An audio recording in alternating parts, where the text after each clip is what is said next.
हफ्तों का युद्ध। तेहरान से तेल अवीव और दुबई से बेरूत तक जल रहा है पश्चिम एशिया। मौत बांट रहे हैं इजराइल के फाइटर जेट। ईरान में मारे जा चुके हैं हाई प्रोफाइल लीडर। फिर ईरान के युद्ध से पीछे क्यों हटे अमेरिका के सबसे खतरनाक बैटल ग्रुप? भूमध्य सागर पर बैकफुट पर पहुंचा फोर्ड कैरियर। हॉर्मुज से दूर भागा Lincoln carrier. 2 battle group, double दहशत। ईरान का जवाबी पलटवार, इजराइल का लगातार करारा वार।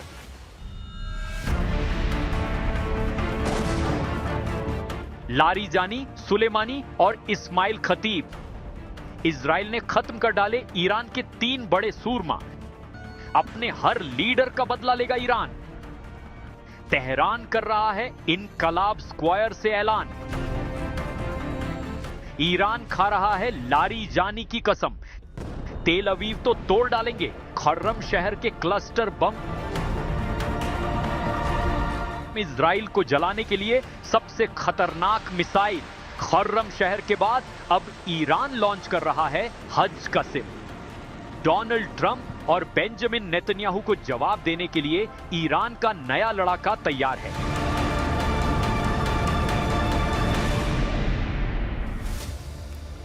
और तेहरान ने खाड़ी में सबसे घातक हमले की धमकी दे दी है। ईरान ने सऊदी अरब, कतर, यूएई में तेल डिपो को खाली करने को कह दिया है। ईरान के विदेश मंत्री अरागची ने साफ लफ्जों में कह दिया है कि जलते गल्फ के लिए सिर्फ और सिर्फ अमेरिका जिम्मेदार है। उधर ईरान के ड्रोन यूएई, सऊदी अरब, कतर और कुवैत में एक बार फिर से इंटरसेप्ट हुए हैं।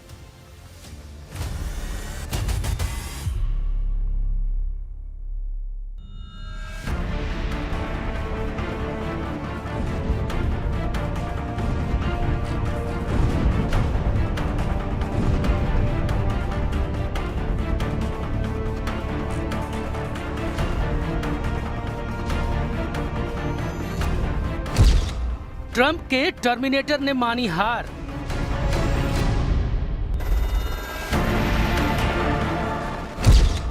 बैकफुट पर अमेरिका का सुपर जहाज।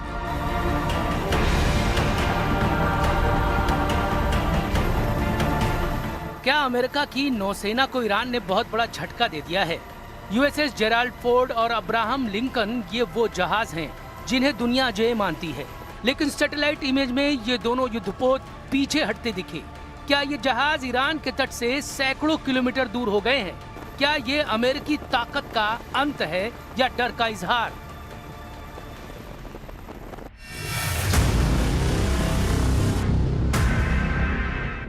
यूएसएस अब्राहम लिंकन पहले ईरान के तट से सिर्फ 350 किलोमीटर दूर था, ओमान की खाड़ी में, जहां तेहरान के ड्रोन और गन बोट से उसका सामना हुआ। तो क्या यूएसएस अब्राहम लिंकन अब 1100 किलोमीटर दूर ओमान के सलाला पोर्ट के पास छिप गया है? उधर यूएसएस जेराल्ड फोर्ड भी लाल सागर के जद्दाह पोर्ट के पास शिफ्ट हो गया है। क्या यमन में हूथी मिलिशिया के मिसाइलों ने जेराल्ड फोर्ड को पीछे हटने पर मजबूर किया?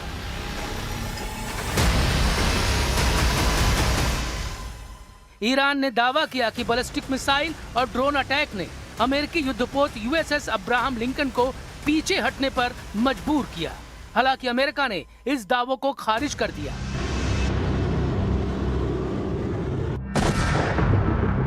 तेहरान पहले ही कह चुका है, अगर अमेरिकी जहाज ईरान की तरफ आए तो उसकी वापसी मुश्किल होगी। अब अमेरिका के सबसे हाईटेक युद्धपोत की वापसी कई सवाल खड़े कर रही है। अमेरिका अपने जहाजों की वापसी को तकनीकी सुधार बता रहा है, लेकिन सवाल है कि क्या अमेरिकी जहाज अपनी जान बचाकर भाग रहे हैं? Iran is known for a lot of fake news, and they deal with our fake news, and I actually think it's pretty criminal because our media companies, who have no credibility whatsoever, are putting out information that they know is false, and it's very dangerous. जंग के मैदान में Iran America और Israel के खिलाफ जबरदस्त पलटवार कर रहा है। तेहरान की कम दूरी की मिसाइलों ने खाड़ी में अमेरिकी ठिकानों को बुरी तरह से तबाह किया है। तो क्या यही वजह है कि ट्रंप के डिस्ट्रॉयर जहाज इन मिसाइलों की रेंज से दूरी बना रहे हैं? क्या ईरान के सस्ते ड्रोन और एंटी शिप मिसाइलों ने अमेरिकी युद्धपोत को समंदर में शांत रहने पर मजबूर कर दिया है?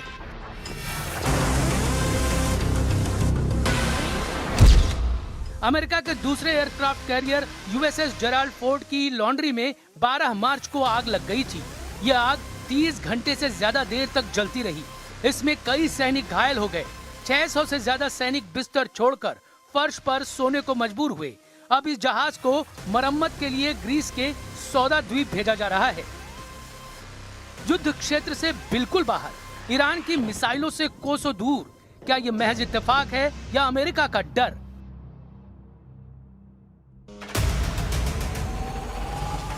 अमेरिका ने इसे जंग की बाहर की घटना बताया है, लेकिन जहाज में जिस वक्त आग लगी वो कुछ और इशारा कर रही है, क्योंकि ईरान ने पहले ही यूएसएस फोर्ड को अपना टारगेट बता दिया था। अब दुनिया देख रही है और सवाल पूछ रही है कि क्या सुपर पावर झुक रहा है या समझदारी दिखा रहा है। यूएसएस जेराल्ड फोर्ड अमेरिका का सबसे नया और एडवांस्ड एयरक्राफ्ट कैरियर है। इसकी लंबाई 1106 फीट है, वजन 1 लाख टन है। पावर के लिए इसमें 2 1AB न्यूक्लियर रिएक्टर हैं जो 700 मेगावाट से ज्यादा बिजली पैदा करते हैं, पुराने निमित्ज क्लास से 25% ज्यादा। इसकी रफ्तार 30 नॉट से ज्यादा है। इसमें F-35C, FA-18 जैसे 75 से ज्यादा एयरक्राफ्ट हैं, जबकि यूएसएस अब्राहम लिंकन की लंबाई 1092 फीट है। इसका वजन 1,04,000 टन है। पावर के लिए इसमें 2 A4W न्यूक्लियर रिएक्टर हैं जो 2,60,000 सॉफ्ट हॉट पावर देते हैं, जो लगभग 194 मेगावाट के बराबर है। इसकी भी रफ्तार 3 नॉट से ज्यादा है। इस पर 80 से ज्यादा एयरक्राफ्ट हैं। अमेरिका जो पूरी दुनिया को चेतावनी देता है, आज खुद बैकफुट पर क्यों है? जिसने इराक को झुकाया, अफगानिस्तान को हिला दिया, वही अमेरिका आज अपने सबसे बड़े हथियार पीछे क्यों ले जा रहा है? क्या ये ईरान का दबाव है? क्या अमेरिका को मिसाइल हमलों का डर है? क्या अंडरग्राउंड बंकरों ने अमेरिका को रोक दिया है? क्या ये जंग अमेरिका के कंट्रोल से बाहर हो गया है? The only thing that is widening is our advantage. Not to mention our Gulf partners stepping up even more, now going on the offense, and have always been with us on the defense with collective and integrated air defenses. कुल मिलाकर Iran पर हमले के लिए America के 2 aircraft carrier तैनात हैं। एक है हिंद महासागर में यूएसएस अब्राहम लिंकन यानी CVN-72। दूसरा है भूमध्य सागर से होकर लाल सागर में पहुंचा यूएसएस जेराल्ड फोर्ड यानी CVN-78। दोनों ही कैरियर स्ट्राइक ग्रुप में गाइडेड मिसाइल डिस्ट्रॉयर हैं। बाकी सप्लाई शिप और परमाणु पनडुब्बियां भी हैं, लेकिन ईरान में कोहराम मचाने के लिए इन दोनों जहाजों पर अमेरिका के फ्रंट लाइन फाइटर जेट्स तैनात हैं। पहला है F-35 लाइटनिंग जो एक स्टेल्थ फाइटर जेट है। दूसरा है FA-18 सुपर हॉर्नेट जो अमेरिकी नेवी की सबसे बड़ी ताकत माना जाता है। इसी ताकत को ईरान के लिए बड़ा खतरा माना जा रहा है, लेकिन ये कैरियर बैटल ग्रुप बिना इलाकाई मदद के ऑपरेट नहीं कर पाएंगे, यानी इन्हें ईंधन और बाकी रसद के लिए आसपास के सहयोगी देशों का साथ चाहिए। बड़ा सवाल है कि अगर अमेरिका को सऊदी अरब की मदद मिलने पर ईरान अपनी मिसाइलें तान देता है और इसका सबसे बड़ा टारगेट जद्दाह बनता है, तो आगे क्या होगा?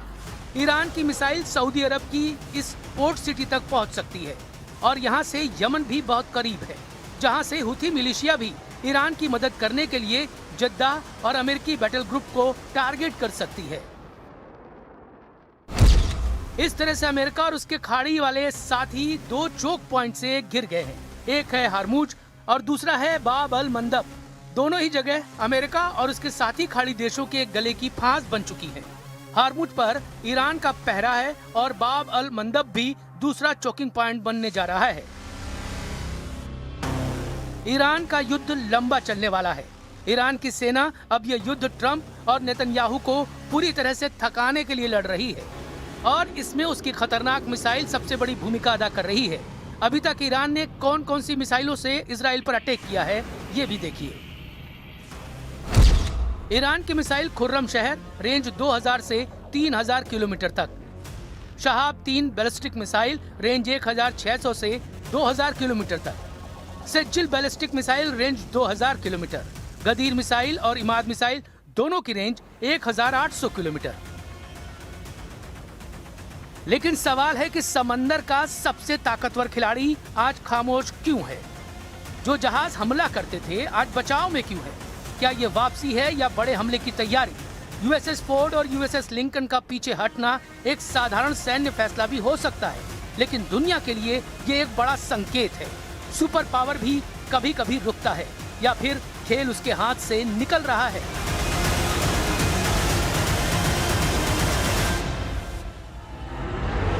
समंदर की सतह पर जो दिख रहा है वो कहानी का सिर्फ एक हिस्सा है। असली खेल अब दूरी, रेंज और टाइमिंग का है, जहां हर कदम सोचा समझा है और हर चुप्पी अपने आप में एक रणनीति।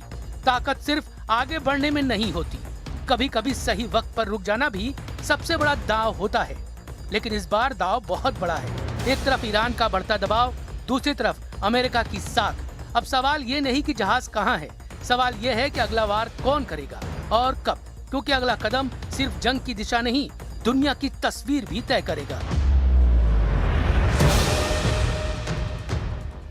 और इस बीच वॉर ब्रेकिंग के जरिए अहम खबर आपको बता दें, सऊदी अरब की राजधानी रियाद पर मिसाइल अटैक की खबर है। ईरान ने रियाद पर कई मिसाइलें दागी हैं।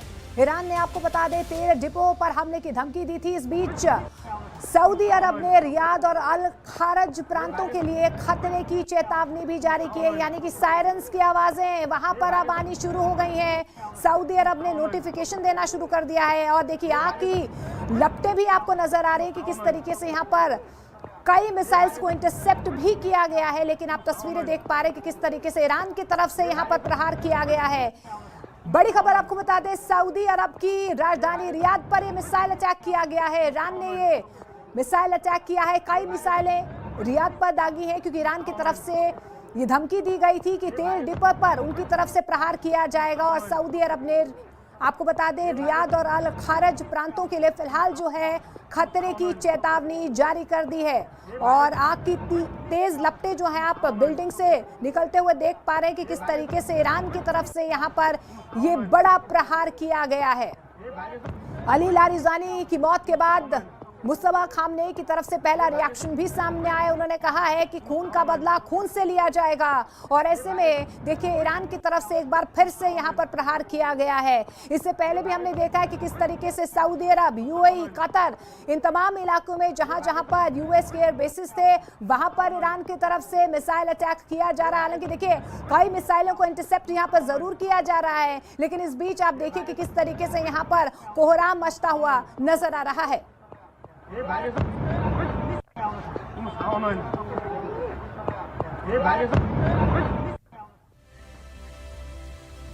और हॉर्मूज पर नेटो के इनकार के बाद ट्रंप आग बबूला हो गए हैं। उन्होंने कहा है कि वो अकेले ही हॉर्मूज को खाली करवाने का दम रखते हैं।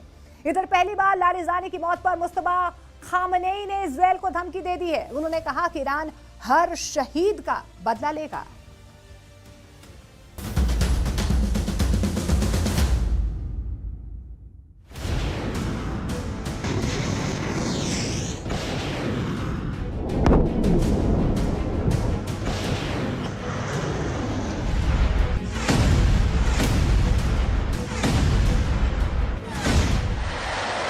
तेल अवीव पर खुर्रम शहर मिसाइलें गिर रही हैं। एक एक क्लस्टर बम को गौर से देखिए।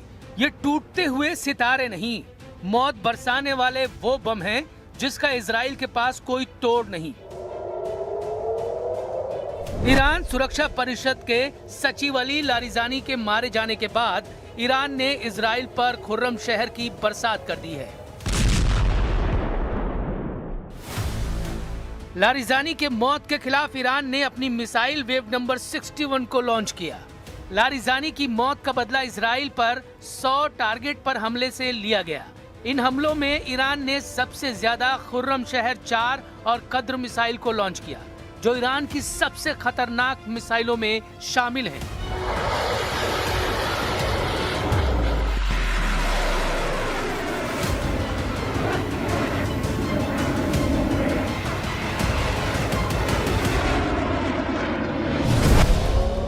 इनमें सबसे ज्यादा चर्चा खुर्रम शहर 4 की हो रही है, क्योंकि खुर्रम शहर जब आसमान में नजर आती है तो इजराइल के डिफेंस सिस्टम लाचार हो जाते हैं। इसके क्लस्टर बमों में छुपी है ईरान की असली ताकत। ये मैसेज ईरान लगातार दे रहा है। ईरान बता रहा है कि उसकी लीडरशिप यानी नेतृत्व एकदम खुर्रम शहर के वॉर हेड की तरह है। ईरान बता रहा है कि उसका एक लीडर खत्म होगा तो उसका दूसरा लीडर एक और क्लस्टर बम की तरह तैयार हो जाएगा और नया लीडर एक और क्लस्टर बम की तरह दुश्मन पर हमला करेगा। ईरान बता रहा है कि ये उसकी लीडरशिप का खुर्रम शहर मॉडल है। ईरान बता रहा है कि एक क्लस्टर मारोगे तो दुश्मन पर नया लीडर 100 क्लस्टर की तरह फूटेगा।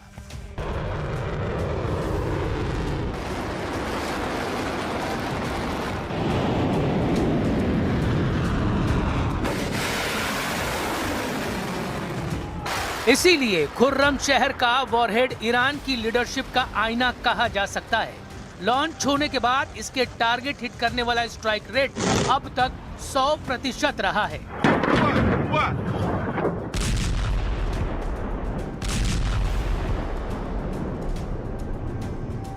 खुर्रम शहर मिसाइल से निकले क्लस्टर बम जमीन पर क्या कोहराम मचाते हैं।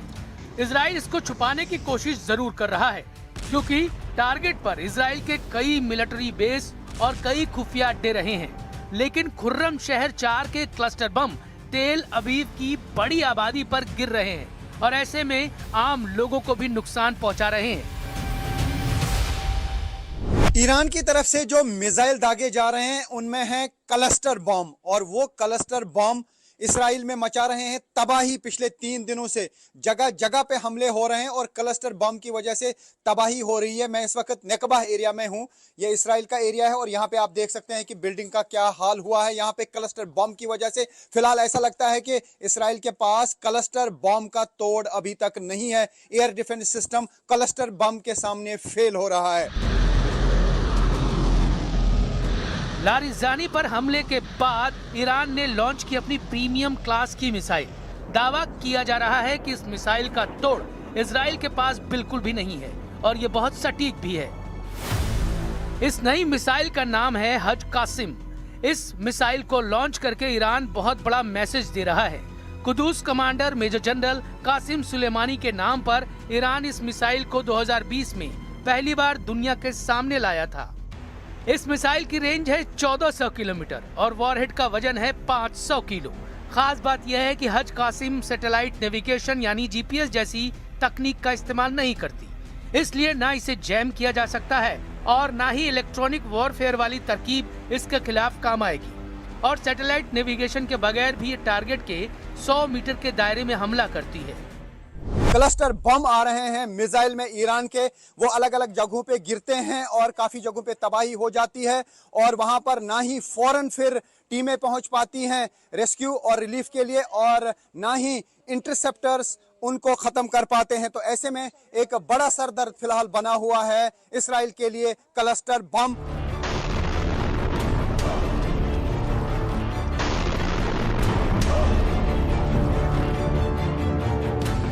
IRGC ने कह दिया है कि अब छोटे वॉरहेड नहीं बल्कि बड़े वॉरहेड वाली मिसाइल ही दागी जाएगी।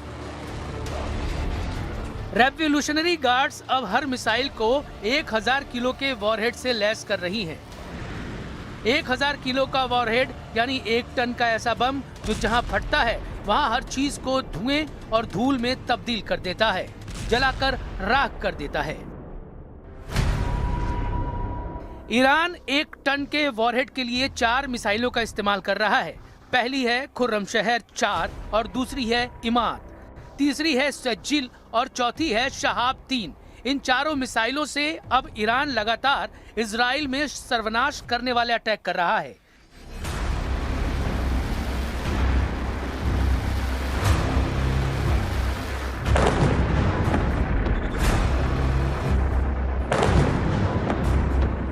तेल अवीव में धमाके, बहरीन में अमेरिका के अड्डों पर धमाके, यूएई और कुवैत में उन ठिकानों पर धमाके जहां अमेरिकी सैनिक या ट्रंप के राजनयिक दूतावास खाली करने के बाद ठहरे हुए हैं।